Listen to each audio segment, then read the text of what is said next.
श्रवस्तमम् ज्येष्ठराजम् ब्रह्मणाम् ब्रह्मणस्पत नः शृण्वन्नोतिभिः सीदसादनम् ॐ महागणपतये नमः।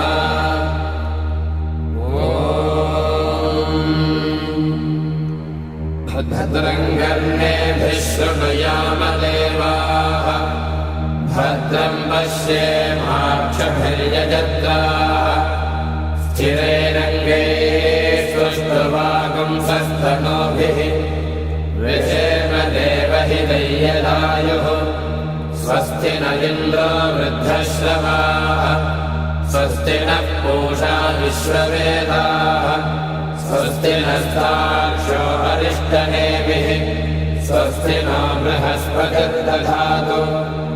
ॐ शान्तिः शान्तिः शान्तिः।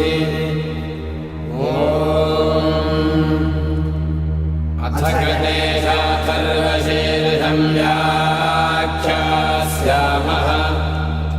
ॐ